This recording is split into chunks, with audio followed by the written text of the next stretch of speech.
But we have this current correction. And look, I feel for people who have been hurt. I think this is all still within reason. The bull bear index, the greed fear index on coinmarketcap.com is at well below a 2-year low. It shows 11% in terms of fear. So it would be 11%. I would call it bulls. That's not a lot. Can the market go down more? Sure. I don't think you can go to zero bulls, but you can maybe drop more. I would say, and I know this doesn't help people, but I think if we drop down sort of below 50,000, I think there'd be a real problem. And I don't expect that at all. I know people like, well, Dan, that's pointless to me. I'm a trader. Who cares? It's too far away. I still think we're going to hit 180,000 in Bitcoin in this cycle. The fear is loud again. Charts are bleeding. Timelines are full of panic. And every small drop feels like the end of the road. But if you've been here long enough, you know fear isn't new. It's part of the rhythm. Corrections shake the confidence out of retail. They test conviction. And in moments like this, when everyone is staring at the floor, the sharpest minds are already looking ahead. Dan Tapiero believes markets reveal their real opportunities when emotions are at their worst. As a seasoned macro investor and digital asset strategist, he steps in where others step back. While sentiment collapses and traders sound alarms, he studies the data, not the drama. The fear and greed index? Near historic lows. Bullish sentiment? Nearly gone. That's not fragility, it's groundwork. He accepts the chance of short-term downside, but rejects the doom talk. Anything above $50,000 keeps the long game intact. And even now, his target remains bold, $180,000 Bitcoin. The message isn't, don't worry, it's zoom out. Markets don't climb when people are euphoric. They rise when disbelief is highest. That disbelief is everywhere right now. So the question isn't whether pain is real. It's whether this pain is a pause, or the spring that slingshots us into something much bigger. Let's hear from Dan Tapiero. So my advice really is that the only way to build wealth in this space is to think about it over the long term. I think you have to have a 10-year horizon, and you have to know that during those 10 years, you're going to have 2 or 3 bear phases. And there's just no way around it. And Bitcoin and ETH are going to go down 70 to 85%. And the cycle has not been repealed. However, I don't think we're in a bear market today. I think this is a bear correction in a bull phase still.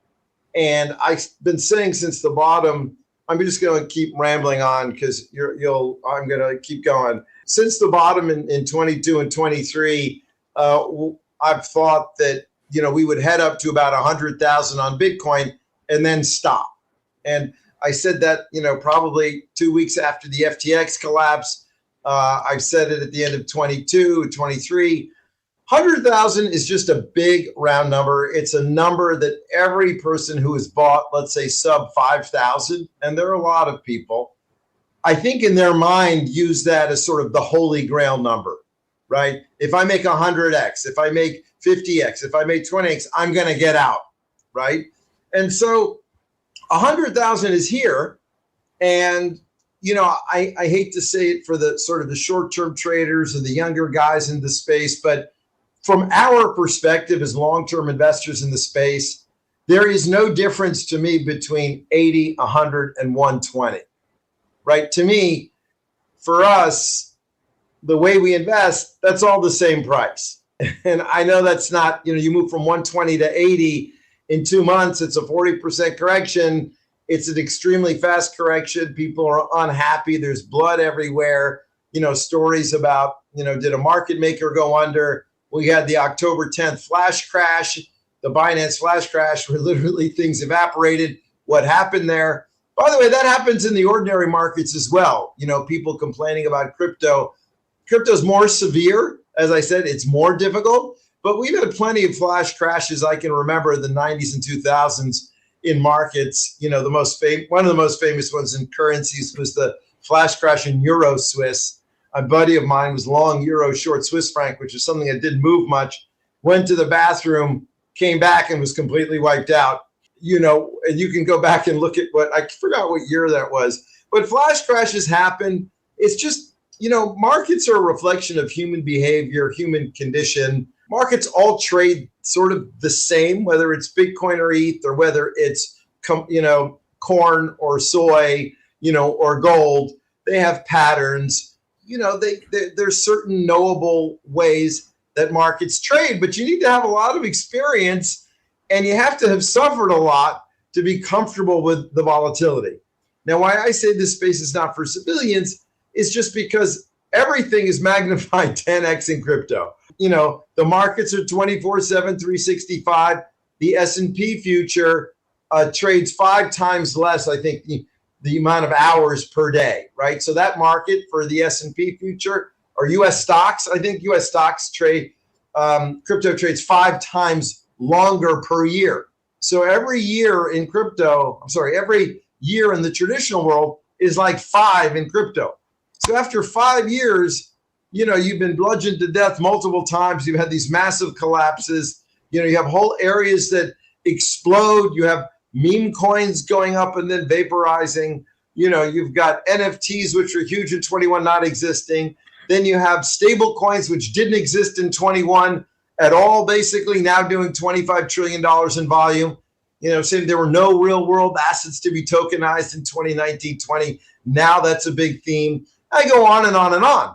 The innovation, the speed, the ability to make a fortune, and then also lose it at this speed does not exist in the old world. So 180 is sort of the conservative target that I laid out, again, in late 22, early 23. And, I think I use that number because it's roughly, there are many reasons.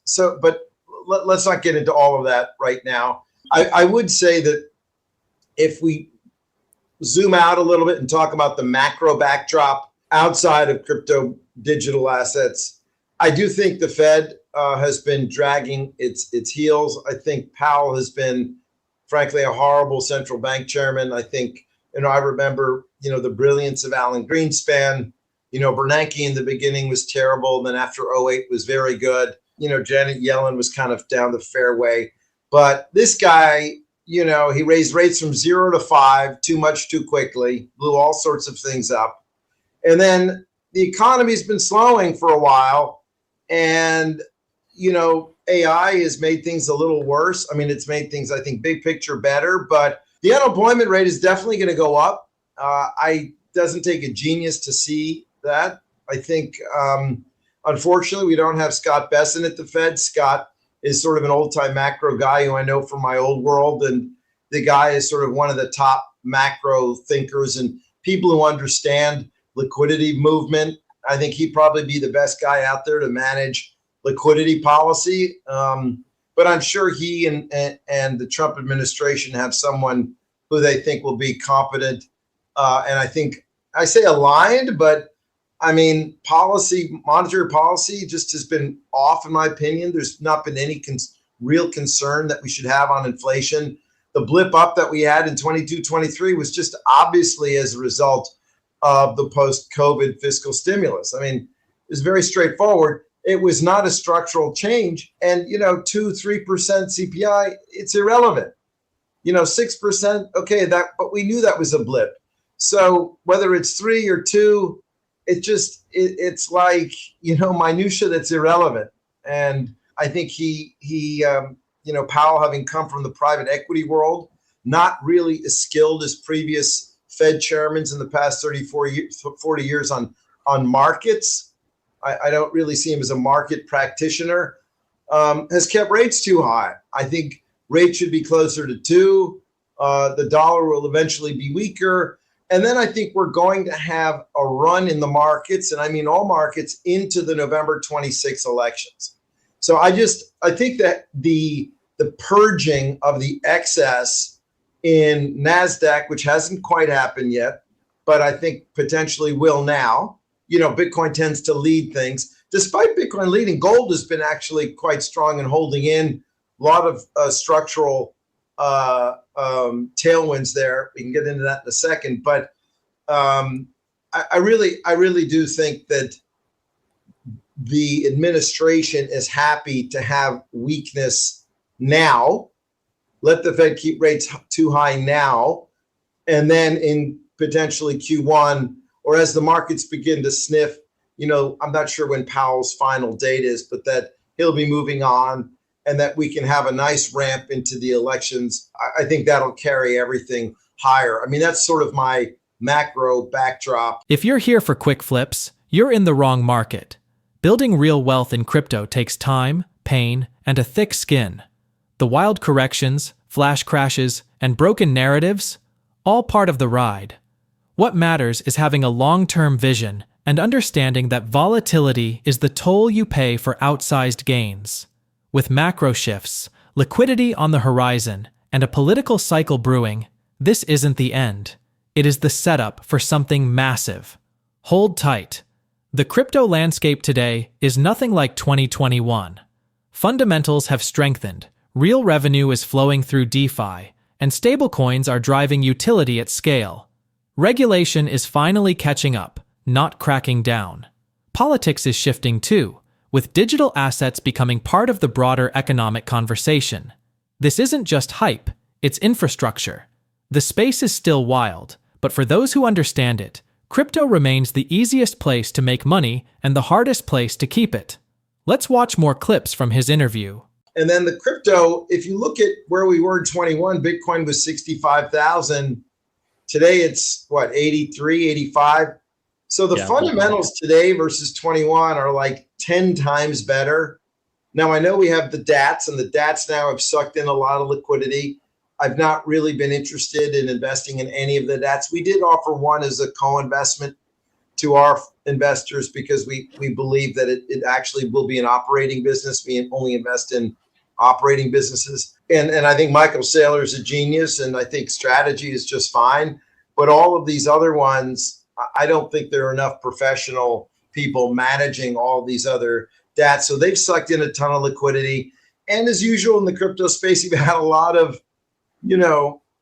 good money throw itself after bad things. And that money needs to be expunged. And that's what that's what's so fascinating about, cryptocurrency, blockchain, however you want to call it, as a market, is that it's such an empty playing field. It's so complicated. Understanding the tech of certain chains and use cases, really being deep in the weeds in DeFi. I mean, there probably aren't 10,000 people on the planet who really deeply understand what's going on in decentralized finance. However, in 21, that world didn't exist, I would say, or barely existed.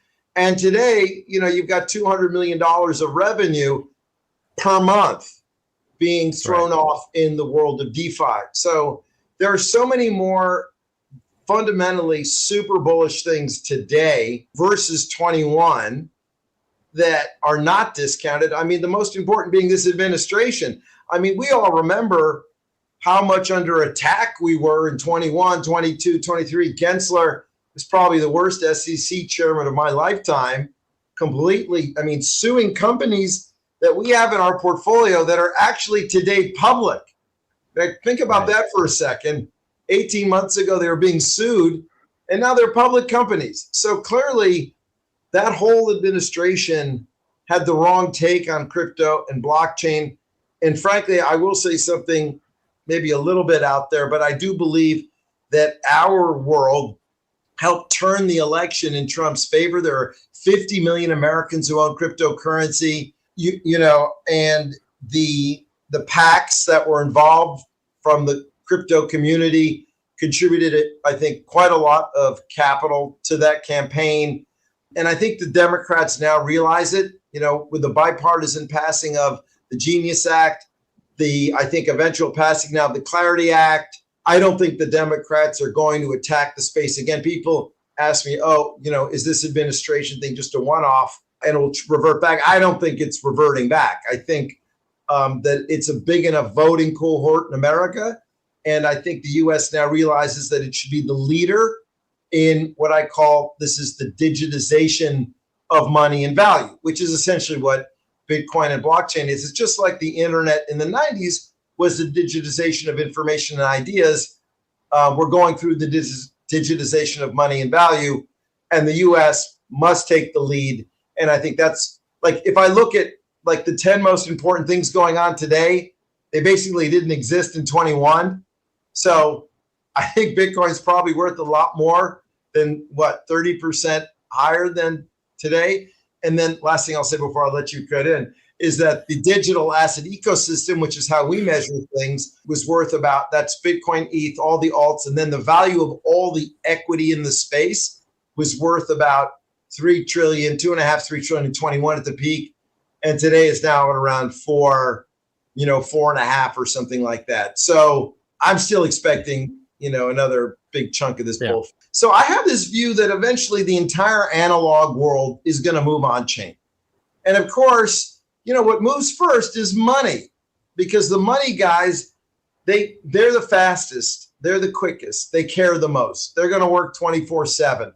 We had this big boom in Web3, blockchain gaming in 21, hasn't come back quite, but we all thought there are 2 billion gamers out there. Oh, it's obvious they're digital natives. They're going to want to trade their skins. They're going to want to have, all of their various in-game items, on blockchains, and then of course fungible with other items and be able to trade them on OpenSea, right? Well, that didn't quite happen, because at the end of it will happen, but it didn't quite happen because the reality is people who play games, their first priority is to have fun in the game, okay? And so they want to have fun in the game. The second priority is maybe like trading, and extracting value from their in-game items. That is not the case with money people, Wall Street people, guys from my old world in the hedge fund business. They care about one thing: return on their capital for their LPs. And so that's why you've seen, for instance, stable coins take off. And we've been super bullish on stable coins, since 2020, 21. We were fortunate to be able to invest in Circle at a $3 billion valuation. That's been one of our big hits in our third fund. I know the price has come in a little bit, but that company is going to do $3 billion in gross revenue, somewhere north of 500 million, between 500 million and $1 billion in net profit. Circle is one of the core companies of the space. It's not going anywhere. You could buy it here and hold it for 5 to 10 years and you're going to make money. I come from this world where I do believe it's extremely difficult to make money and extremely difficult to hold on to it. And so when I say something, or when I see something that I can say with a high degree of certainty, like if you buy Circle today, whatever the price is, I have a very high degree of certainty you're going to make money in 5 to 10 years if you hold it for that period. You can't really say that about that many things. And then I also say, look, crypto is the easiest market to make money in. It's just the most impossible market to keep it. Bitcoin's recent 18% dip has reignited talk of another crypto winter, but the data says otherwise. According to Glassnode and Fasanara, over $732 billion in new capital has flowed into Bitcoin during this cycle, more than all previous cycles combined. The realized cap has hit $1.1 trillion, and volatility has dropped from 84% to 43%, signaling deeper liquidity and more mature investor behavior. These are not signs of a dying market. They are evidence of evolution. ETF demand remains strong, with spot ETFs now holding nearly 1.36 million Bitcoin, around 6.9% of total supply. This is not behavior typical of cycle tops or prolonged downturns. In fact, unlike past winters where ETF flows turned negative, today's trends reflect steady accumulation. Even Bitcoin miners, who usually collapse early in bear phases, are outperforming. The CoinShares WGMI is up 35% while Bitcoin is down. This isn't a collapse, it's recalibration. This structural strength echoes what Dan Tapiero has emphasized. Fundamentals are stronger than ever. The ecosystem has grown more sophisticated, from stablecoins and DeFi to tokenized assets and bipartisan regulatory shifts. Political pressure is easing, real revenue is flowing, and the US is pivoting toward leadership in digital value. The idea that crypto is still high-risk speculation is outdated. What we're seeing is a maturing asset class digesting its gains before the next phase. Capital isn't leaving, it's positioning. Tapiero's belief in a $180,000 Bitcoin, This cycle doesn't sound bold anymore. It sounds like someone is reading the data correctly, while everyone else is still watching headlines. As we wrap up, how are you positioning yourself for what comes next in this market? Let us know your thoughts in the comments below. Share this video and hit the like button. Thanks for watching, and don't forget to subscribe.